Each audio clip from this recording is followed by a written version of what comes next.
So I'm 27, and my mom, Charlotte, 57, is refusing to attend my wedding. Yes, you read that right. And let me tell you, the reason is so absurd, so out of left field, that I'm still processing it. Apparently because my sister Lily, 29, already got married earlier this year, my mom feels like she can't give another wedding any attention. She's worried about overshadowing Lily's wedding, as if there's some kind of competition between us. What? I'm still trying to wrap my head around it. Now, let me rewind a bit to give you some context, because this story doesn't start here. It starts with a lifetime of feeling like I've always been second place. My sister? The golden child. The one who could do no wrong. It's been this way since we were kids, and trust me, I've had a front row seat to the show. It's like, if Lily breathed, it was a miracle. If she made a mistake, no big deal. She was tired or distracted. Me? I could do the same thing, and it would be the end of the world. If I got a bad grade, my mom would look at me like I'd committed a crime against humanity. There'd be a long lecture about applying myself, working harder, and how my sister would never have done something so careless. And it wasn't just school. No, it was everything. Social stuff, sports, you name it. Lily was the perfect child, and I was just trying to keep up. And I tried. Trust me, I tried so hard. I joined every club, spent hours studying, and did everything in my power to get a sliver of my mom's approval. I even tried copying Lily's hobbies, hoping that if I was just like her, maybe she'd notice me. Spoiler alert, she didn't.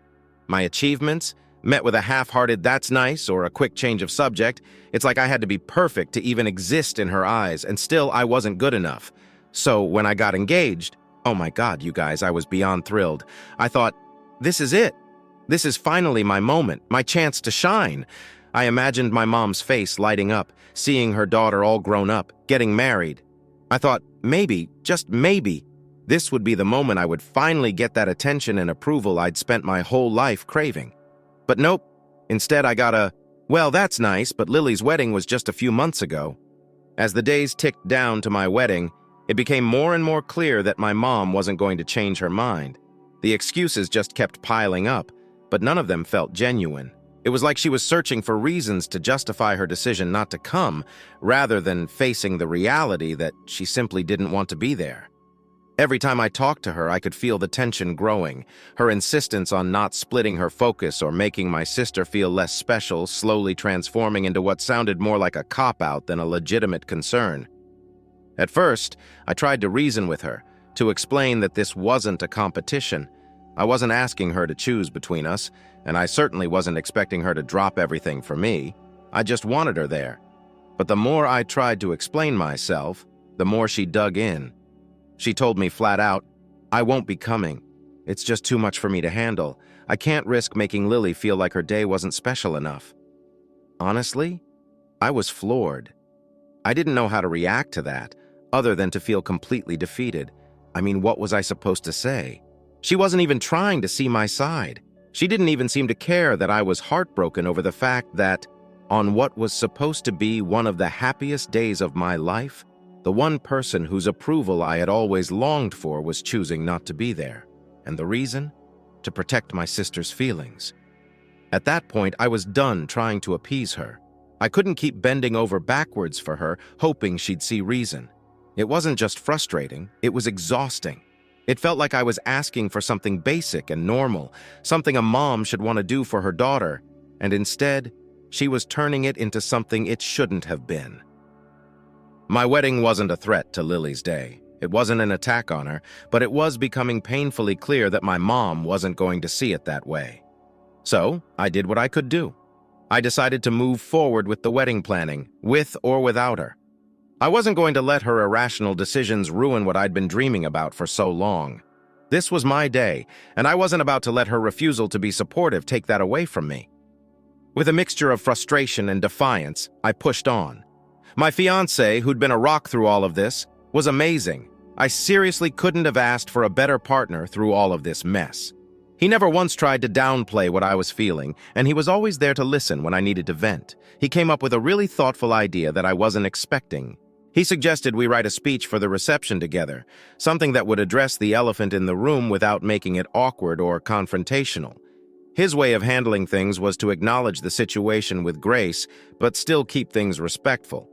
He didn't want to let my mom's absence overshadow the day. I was hesitant at first. How do you craft a speech about your mom not being there without coming off as bitter? But I eventually sat down and started writing. It wasn't easy, and it definitely wasn't what I'd imagined when I'd first thought about my wedding speech. But I was determined to get it right, to say what I felt, without burning any bridges. The speech went something like this. I want to take a moment to thank someone who, unfortunately, couldn't be here today, my mom. I know she's been busy making sure my sister's wedding from earlier this year remains the most important event in our family's history. And I wouldn't want my special day to overshadow hers, so I completely understand why she couldn't be here today. But I am grateful for everything she's taught me, like how to gracefully handle being second best. It's something that's really prepared me for today. I know, it's a bit sharp, but honestly, it felt right. It wasn't about taking a jab at my mom. It was about acknowledging the truth in a way that still let me feel heard. A bit of honesty mixed with humor, because at this point, what else could I do? I wasn't going to sit there pretending everything was fine when it wasn't. Honestly, I'm still struggling with how to feel about all this. Part of me feels this constant knot of guilt in my chest because at the end of the day, she's still my mom. I never wanted to hurt her. Never thought standing up for myself would lead to such a massive rift between us. It's hard to reconcile the fact that my decision to be honest about my feelings has caused so much pain, not just for me, but for her too. I never expected it to blow up like this. It's weighing on me in ways I didn't anticipate. I never wanted things to get this bad. But there's this other part of me, a part I can't ignore, that feels this strange sense of vindication. Finally, after all these years of feeling invisible and overlooked, people are starting to see the reality of what I've been dealing with. For once, it's not just me being the problem child in the background. I'm not the one always bending over backwards trying to get my mom's attention. Now, the reality is out there in the open, and it's like a weight has been lifted off my shoulders. I'm no longer carrying the burden of pretending everything's okay when it's clearly not. For years, I lived in my sister's shadow, constantly trying to measure up to her while dealing with my mom's favoritism. And now, finally, there's this moment, however painful, where I've put a spotlight on that dynamic. It's both freeing and unsettling at the same time. I'm still processing it, and part of me wonders if this is what it took to get my mom to see me for who I really am, to stop seeing me as a second-place option. But then, there's that nagging voice in my head saying that maybe I should have just kept quiet, just accepted things for what they were, like everyone else expected me to. My sister, of course, is taking my mom's side. She thinks I overreacted, that I should have just accepted the situation, that our mom couldn't be in two places at once, emotionally. But how am I supposed to just accept that? How was I supposed to just be okay with my mom not wanting to be at my wedding because she didn't want to overshadow my sister's wedding from months ago? It's not like I asked for a second wedding or tried to steal her thunder. All I wanted was for my mom to be there for me, for once, without it being a competition, without having to prove that I deserved her love and attention as much as my sister did. It's frustrating. It feels like my sister is missing the point entirely. It's not about competing. It's not about trying to diminish the significance of her wedding. It's about having my mom show up for me for a major life event that I'll never get back. It's about family support and unity. It's about the simple expectation that parents are there for you, especially when you're starting your own family. Instead, I was left feeling like I was an afterthought, and that stings more than I can even put into words. So, here I am, newly married, but now dealing with a whole new level of family drama. My mom still isn't speaking to me. Our relationship feels like it's on shaky ground, and I can't help but feel disheartened. I never imagined that my wedding, something that should have been joyful, would turn into a battleground for unresolved family issues. But here we are. My sister has made it crystal clear that she thinks I'm in the wrong. She thinks I should have just accepted the situation, kept quiet, and avoided the drama. She thinks my speech was an overreaction, that I shouldn't have aired our family's dirty laundry at my wedding. Some of my extended family members have reached out to me. They've told me they support me, that they're proud of me for standing up for myself. They've expressed understanding about how difficult this situation must have been and how brave they think I was to speak out. Their support has meant the world to me, honestly. It's the reminder I needed that not everyone thinks I'm in the wrong, and that there are people who see the bigger picture. They understand why I couldn't just stay silent. But then, there are the others. The ones who think I was out of line for making that speech. They argue that I should have kept the family drama private, that I shouldn't have used my wedding as a platform to address all the unresolved issues between us. They think I should have kept it classy, kept it happy, and not made waves on what was supposed to be a special day. They think I should have just accepted that my mom couldn't be there. It was the same argument my mom had made, that she couldn't be in two places at once. It's hard not to feel like I've been backed into a corner.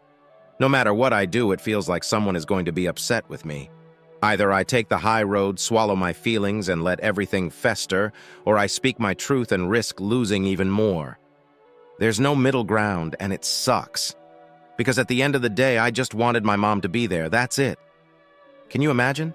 I was supposed to be on this romantic getaway with my new husband, enjoying our first few days of married life, and instead, I was bombarded with calls and texts from my mom.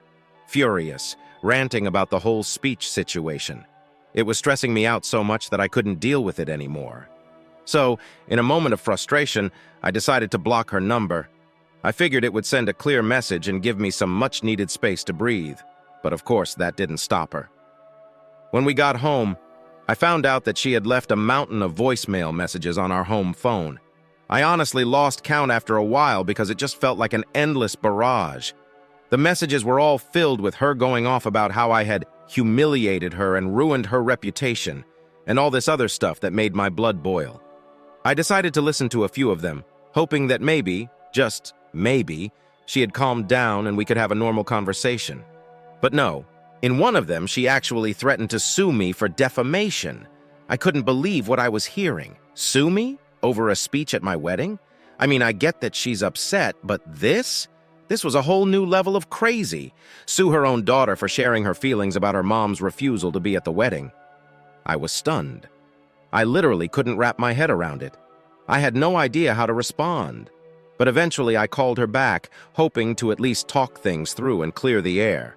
I tried to explain that it wasn't even my fault that the video of the speech went viral. I told her straight up that I wasn't the one who posted it online. I didn't know who did, and honestly, at that point, I didn't even care. But she wasn't having any of it. All she could focus on was how she looked to other people and how I had betrayed her by airing our dirty laundry in front of everyone. I tried to tell her that I wasn't trying to humiliate her. I just wanted to be honest about how deeply hurt I was by her decision not to attend my wedding. I wanted her to understand how much it meant to me, but no matter what I said, it was like I was talking to a brick wall. And now I'm seriously worried about the fallout from all of this.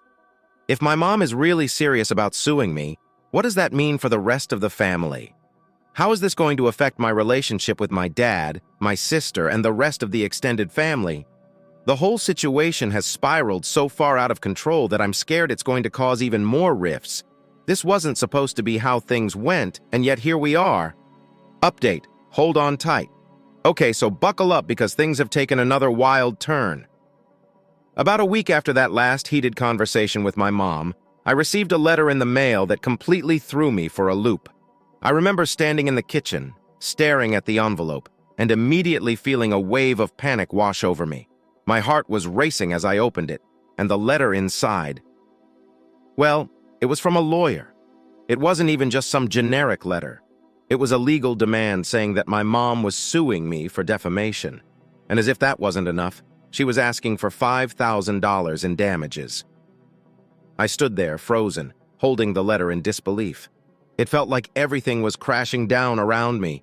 I couldn't believe that my own mom had actually gone this far. This was really happening. I couldn't even begin to process it.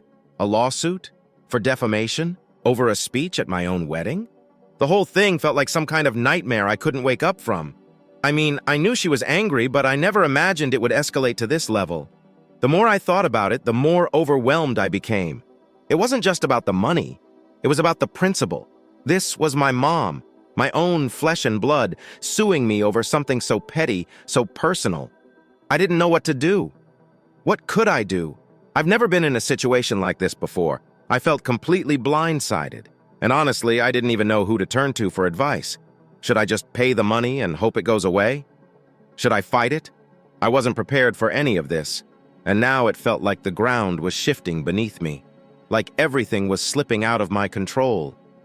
And then, there was the bigger question hanging over me. What did this mean for our family? My mom had made her position clear, and it was a sharp, painful rejection of me. But could I let it get to the point where we were no longer speaking? Where my own mother, my mother, sued me and chose to ruin our relationship over something like this? I had no answers, just more questions. And I wasn't sure how much more I could take. That's when it hit me. This whole thing was fake. My mom had gone out of her way to try and scare me with a bogus lawsuit, and honestly, she didn't even do a good job of it. I couldn't help but laugh at the absurdity of it all. Who does that? Who goes through the trouble of fabricating a fake legal document just to intimidate their own kid? The more I thought about it, the more ridiculous it seemed. I couldn't believe I'd let myself spiral with fear for even a second. Once I realized the letter was a fake, the anxiety that had been eating me up started to melt away. I felt this weird mix of relief and anger. Relief because, thank God, I wasn't actually being sued by my mom. But also anger. Anger because, seriously, what the hell? What kind of parent does that to their own child? I know we've had our issues, but this felt like crossing a line. A big one. I sat down with my husband that evening, told him everything, and showed him the letter. We went through all the details, and as we talked it out, we both realized how deep this rabbit hole had gone. He was just as shocked as I was, though in a way it made sense. She was always about control, about manipulation. He suggested that maybe she was just desperate, didn't know how else to get my attention, or maybe this was her way of punishing me for the wedding speech. And while that might be true, it didn't make the situation any less hurtful. What really stuck with me was how she chose to handle things. Instead of trying to communicate, trying to sit down and talk through everything, she went straight for manipulation, a fake lawsuit.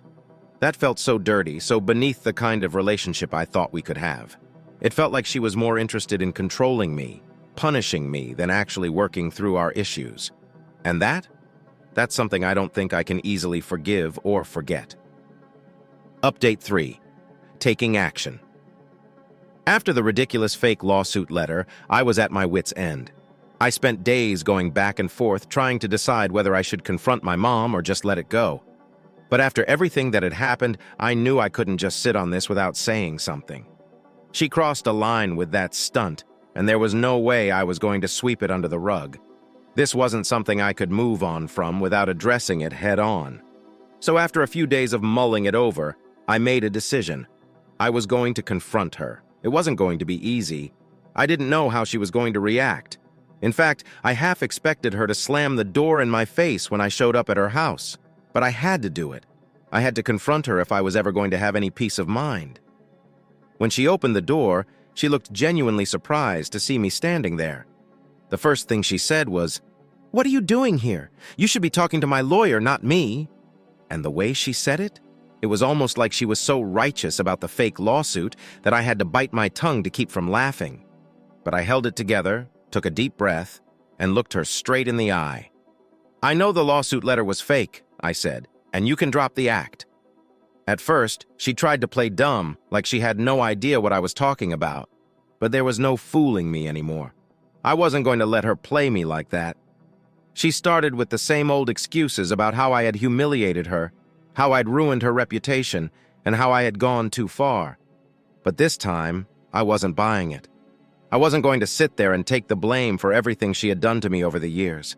It felt like a battle I had been avoiding for so long, but finally, I was standing my ground. I wasn't the child anymore, and I wasn't the one who had to keep quiet just to keep the peace. She tried to shift the conversation, to turn it all back on me, but I didn't let her. "You want to talk about reputation? You want to talk about humiliation? You're the one who has been manipulating me for years. You're the one who refuses to acknowledge my feelings, my life, my wedding. I'm done pretending everything is fine when it's not." There was a long, tense silence. She looked at me like she didn't recognize me anymore. And maybe, in that moment, she didn't. Because I had finally stopped being the quiet daughter who tried to keep the peace. I was done. I don't know what came next. Honestly, after that conversation, I wasn't sure if there was a way back for us. She didn't apologize. She didn't take responsibility for what she had done. But in some way, I think that confrontation was necessary. It was time to stop pretending, time to stop seeking her approval at the cost of my own peace of mind. And as I walked away from her house that day, I realized that no matter what happens, I had finally found my voice. I took a deep breath and stood my ground. I told her flat out that I wasn't going to apologize for the speech. I wasn't going to apologize for the fact that it went viral, because frankly, I didn't even post the damn video. But more than that, I wasn't going to apologize for something that was the direct result of years of her favoritism, neglect, and refusal to see me as more than just a shadow to my sister's perfection. I looked her in the eye and said, "Unless you're ready to apologize for the pain you've caused me, I don't want you contacting me anymore." The words felt freeing as I said them, but I knew they would land like a bomb. I couldn't hold back any longer. "I'm done with the drama, the manipulation, and the guilt trips," I continued, feeling a surge of clarity and anger. "I need to protect myself, my mental health, and if that means cutting you out of my life for a while, then that's exactly what I'm going to do." And with that, I turned and walked out of her house. My heart was pounding in my chest, but I felt a strange sense of relief too, like I had just cut a toxic thread that had been holding me back from truly moving forward. I'm still shaken up by what happened, still processing the fallout, but I know this was the right decision. I need to protect myself, especially now that I'm married and building a life with my husband. We're still navigating the complexities of this family mess, but for the first time in a long time, I feel like I'm taking control of my own life. Thanks for listening, everyone. I know I've been ranting for a while, but it feels good to get this off my chest. Stay tuned for more stories from this roller coaster of a family. Story 2, it's time to raise a chair. In our lounge section of the world, where guest lists are more meticulously planned than the Netflix series lineup and seating maps turn into battlefields, we have another fantastic story for you today. We have our Bridgerton in our lounge today. Amanda is here in town. Is it wrong of me to invite my brother's girlfriend and take away his +1? I need to know how awful it was, but I think I have the angle. Leah and my 29-year-old brother have been together for almost 2 years. We all like her. She is very kind. I sent an invitation to my brother's residence because I'm getting married in April. We made the decision to invite households rather than individuals. For instance, our aunt's family sent her an invitation rather than one for each person. We gathered at my folks' house last Thursday. Due to certain tax considerations, it was only the core family. I inquired about my brother's dietary needs when we were there. I am aware that she cannot eat some fresh veggies and is a vegetarian for health reasons. He announced that he would be bringing his lady best friend Amanda in her place, as she would not be attending. Their connection is strange as hell right now. My brother has always been duped by Amanda. I think he constantly says he doesn't feel anything for her. Let's be honest, though. Amanda would blow off my brother and date other men. She would then become reattached to him when their relationships were failing. Around the time my brother was born, she ended her relationship with her previous partner.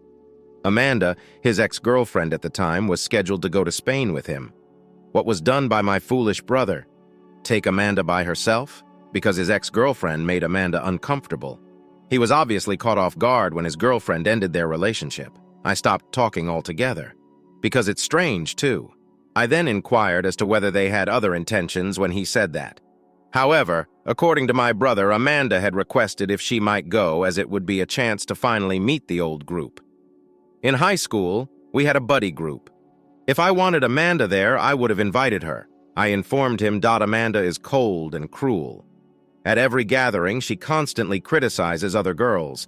After approximately an hour, she will either start weeping, go away, or sit at a table and beg everyone to leave her alone, followed by a mysterious remark about something hurting her. I informed my brother that Amanda would not be attending our wedding and that I was canceling his +1. I don't understand opposite-sex friendships, therefore he accused me of being racist and sexist. My husband's best lady is a female acquaintance from his early years. She has been incredible, respects limits, and I adore her too. She always includes me and worked really hard to have me accepted into the circle of friends when I first started dating my fiancé. In any case, I declared my choice to be definitive. I like Leah, therefore I would be inviting her myself, but you can accept or reject. He yelled at me, telling me to stay out of his affairs. I told him to stop having strange feelings for Amanda. He is upset with me. It's none of our business, according to my dad. My brother has angered my mother. Am I the jerk then? Edit to address a few queries. The Smiths were the recipients of the invitation. Surprisingly, Leah and I shared the same last name. We do have one of the most popular last names, to be sure. Indeed, they share a residence. The tax issue is not really significant. Despite running a tiny business, my parents struggle to keep track of all their receipts. We thus go and assist them once a month. For the accountant, we scan the receipts and enter them into an accounting program. The comments contain Amanda's name. Say hello. The purported remarks of Amanda. Before leaving a remark on the original poster's post, the editor noticed that the account was responding and had a well-established account on my car. It was neither a novel account nor a disposable one. This individual should not be harassed or DM'd. This is against the sub's regulations. This is only included since it is pertinent to Opie's writing and observations.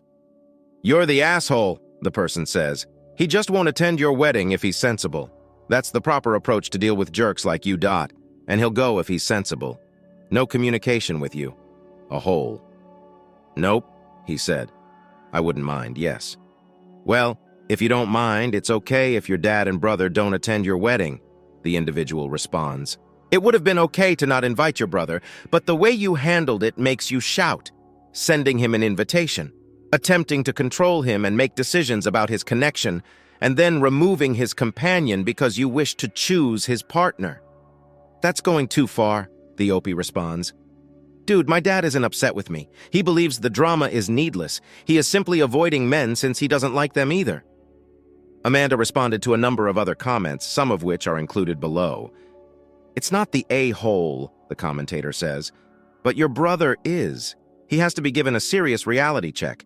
Amanda seems like a really poisonous and troublesome girl, and since it's your wedding, you have every right to choose who gets to go and who doesn't, quote, T. Before Amanda can further ruin his life, I hope your brother can see how manipulative she is and cut her off. That's none of Opie's business, Amanda responds. She rescinded it and gave him a +1. She is a jerk for getting involved with him. Her family will be split apart as a result. We'll see whether her father and brother are the only ones who won't be attending. You can invite Leah yourself, according to another commentator, but based on your brother's actions, it's doubtful that they will still be together by then, even if they are. If he continues to put Amanda before her, I wouldn't expect her to stay. I really like Leah as a friend, and I would like to have her there, the OP responds. To be honest, I ought to have just sent a formal invitation to her. To be honest, I should have been able to predict that David would do this. How does the commenter feel about Amanda? Well, she feels hyper-insecure about Amanda, the OP responds. She should, according to a commentator, as this conduct is rather evident. An indication that he will cheat in a heartbeat if Amanda gives him the chance, and he has most likely already done so with his ex. The OP responds, I completely agree. He would drive pantless to Amanda's house if she wrote him immediately to let him know she wanted him. I've stopped communicating with his sibling years ago, as far as I know. Even though I still communicate with his ex, I always feel bad for the wonderful females he brings home. My career was aided by her. One commentator claims that even if she isn't with your brother anymore at the time of the wedding, he will end there alone, but just to be safe till he or she is invited. Because, let's face it, it will only be a matter of time till she learns that she is capable of much more and dumps him. Give Leah a +1 so she can have fun. She would feel really welcome that way. I don't blame you in the slightest for not having your brother's side piece at your wedding. He is a huge jerk. If you didn't want him at your wedding, I wouldn't blame you either. She can do so much better on paper, the OP responds. My brother is a really wonderful person, fantastic work, sound financially. He takes pride in his appearance and volunteers at animal shelters, and he's normally really kind and affectionate when he's not swooning over Amanda. But why don't he and Amanda hang out together, bro? I don't know, guy. It's so strange. When someone spends time with him, she feels envious. I previously advised him to ask her to have an open, one-sided relationship in which he waits for her at home because he already does that, and she is free to do as she pleases. Did he even let Leah know she was invited? Asks one commenter. It is possible that he is lying and that the girlfriend was unaware of the wedding. The OP responds that she actually didn't know. The commenter responds, "How did she find out? From him or from you? To prevent damage?" The OP answered, "I asked her about it over the phone in front of him. She didn't know. The a-hole did not vote. The AP did. It appears that your wedding invitation list has just become a war, removing invites to parties and excluding disruptive people. You seem to be organizing more than simply a wedding. We are preparing a military operation. Who is the casualty, you ask? Your brother's common sense, that's all. To be honest, though, I don't believe you're at fault here, OP. Really, why would anyone want to be near a wedding with Amanda's attitude like a walking thundercloud? It would be like throwing a tea party for a storm. Undoubtedly, it will leave a trail of devastation and a fractured china in its wake. Bingo, if weddings made a poor choice. Your brother would be extremely successful. The wedding ambiance will be more in line with Amanda and her cyclone of drama. If Leah is not invited, that is a surefire way to fail. I do it faster than you can say. 2 weeks later, on my daily commute, I listened to 2 hot takes. Therefore, your response to my post came as a major surprise. I appreciate your insights. Note from the editor, this YouTube video segment is from TikTok about the invitation. I now understand that I should have avoided using the phrase, inviting a single person. Unless there is demand for visitors, I thought it would be fun to invite the household. I learnt my lesson. I would want to share an update with you. For around 2 days following the altercation, I didn't hear from either Leah or my brother. Amanda contacted me at that time, furious over what I had said on Reddit. She claimed that there are other special women in my brother's life than Leah and labeled me a jerk. She maintained that she existed before Leah or any of his partners and would outlive them all, arguing that neither Leah nor I had the right to be greedy with my brother's time. She concluded by implying that she will undoubtedly attend my wedding. I was furious. Instead of responding to her other comments, I wrote her a direct message. Hi, Amanda. My wedding is not open to you. Set up a coffee date if you'd want to visit the old group. While everyone is in the city, do you want to attend the wedding? Staff or the cops will accompany you out in a calm manner. Please don't get in touch with my hubby or me. In response, Amanda sent me further emails that largely contained ambiguous threats and derogatory names. She also used Instagram to subtly attack me. In order for people to see my alerts but not realize I was tagged, she tied me to posts and made my username tiny. I believe she asked herself leading questions when she utilized the Ask Me Anything sticker on her Instagram story. Among the highlights were inquiries on the ideal wedding attire, with this description for a picture of her wearing a dress, but regrettably, I'll never be able to use it. What irritates you the most? A tirade about inquisitive individuals who believe they have the right to manipulate others follows. She included a lot of depressing phrases about not having a female in her tale. She told me all of them. Naturally, I took screenshots of each one. When Amanda began circulating a different tale, other friends contacted me to say that I had invited her at first, but had subsequently withdrawn the invitation because Leah despises her and had persuaded my brother to do the same. What, cool? One individual now believes her. The few men who still communicate with Amanda are more associated with my brother, and many of her former high school pals have severed their relationships with her. They contacted me to inform me that Amanda was circulating false information. After she complained to them, the females in the group blocked her, which then caused them to start hammering their phones. My brother became alarmed, believing that I had launched an offensive on her. In relation to my brother, he repeatedly texted and called me. I'm upset that I left Amanda out and even held her accountable for any injuries she may sustain. I also called her mother and told her that Amanda was despondent and that she would never forgive me if something happened to her. If he was truly worried, my mother suggested that he call for a welfare check since, as an untrained individual, he wouldn't be prepared to deal with such circumstances. My brother's expulsion from a shared flat is the most significant development. They contacted to let me know that she might not feel comfortable attending the wedding and that the relationship might not last. I listened to her and understood her choice. She described their unpleasant altercation without getting into all the specifics when we met for coffee. They showed no restraint. She sent a copy to one of her male pals who said, "Leo, what the F?" after forcing my brother to read aloud every single text exchange between him and Amanda. This is unacceptable. She cited this as proof that their exchanges were, at best, improper and, more accurately, emotional. She questioned my brother, "Why do you always pick Amanda now?" As he pleaded with her to stay. He promised not to. However, his prompt response to Amanda's historic call regarding my mistreatment of her demonstrated otherwise.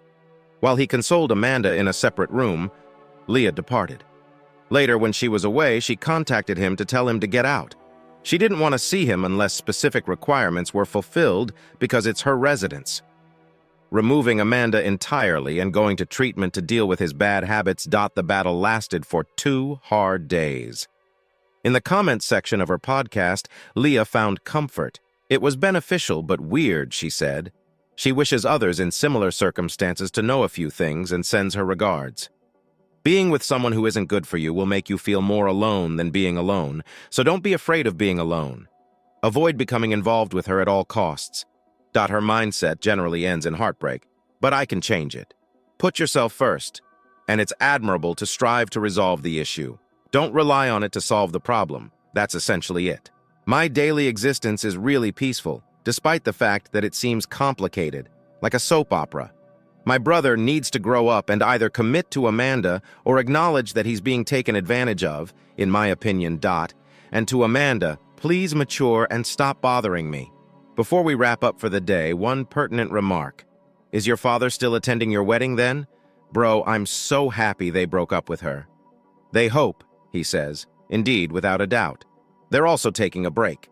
Kindly add the meme from Roth's collection here. Like a subtle stab in a crowded room, I tag you in postings. A classic move. And those stories that ask me anything. Her theatrical speeches and passive-aggressive wardrobe choices are reminiscent of hosting a solo edition of The Amanda Show. Perhaps daytime television drama was her actual calling, not to mention the part your brother plays. He is enmeshed in a more tangled and less Twilight love triangle. The receipts are physically in Leah's possession. Emotional matters discussed over coffee, texts read aloud. Can coffee be enjoyed in any other way? So let's hope that your wedding day is the last day of your life and that you have a happier, more fulfilling life. How do you interpret this? We also appreciate your presence at the R Lounge today. To ensure you don't miss our next video, please press the notification bell, like, and subscribe. I quote, "I'll see you shortly," and return your chair to its original location.